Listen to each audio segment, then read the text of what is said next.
अब ऐसा लगता है कि एलन मस्क सिर्फ कार, रॉकेट और एआई तक रुकने वाले नहीं हैं। अब वो अपनी खुद की एक चिप फैक्ट्री बनाने निकल पड़े हैं और इस प्रोजेक्ट का नाम है टेराफैब।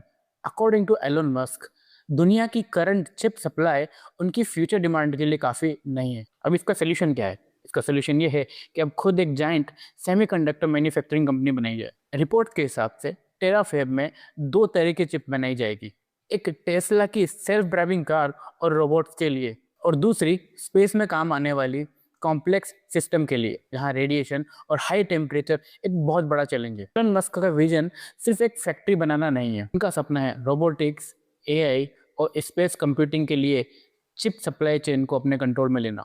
बट कहानी में एक ट्विस्ट है। चिप मैन्युफैक्चरिंग करना दुनिया का एक सबसे कॉम्प्लेक्स प्रोसेस है and it requires heavy investment. अब सवाल यह है कि क्या एलन मस्क इस इम्पॉसिबल काम को पॉसिबल कर पाएंगे? अगर एलन मस्क ने इस इम्पॉसिबल को पॉसिबल कर दिया तो फ्यूचर कार, रोबोटिक्स और स्पेस एआई के अंदर एक रेवोल्यूशन आ सकता है। अब ऐसा लगता है कि एलन मस्क सिर्फ कार, रॉकेट और एआई तक रुकने वाले नहीं हैं। अब वो अपनी खुद की एक चिप फैक्ट्री बनाने निकल पड़े हैं और इस प्रोजेक्ट का नाम है टेराफैब।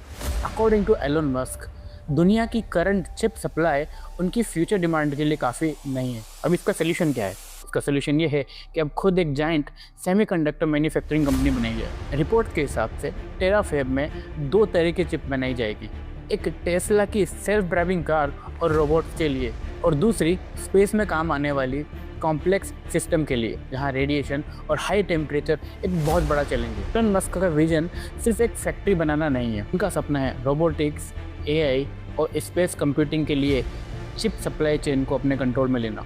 बट कहानी में एक ट्विस्ट है।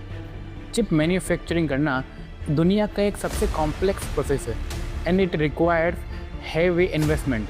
अब सवाल ये है कि क्या एलन मस्क इस इम्पॉसिबल काम को पॉसिबल कर पाएंगे? अगर एलन मस्क ने इस इम्पॉसिबल को पॉसिबल कर दिया तो फ्यूचर कार, रोबोटिक्स और स्पेस एआई के अंदर एक रेवोल्यूशन आ सकता है।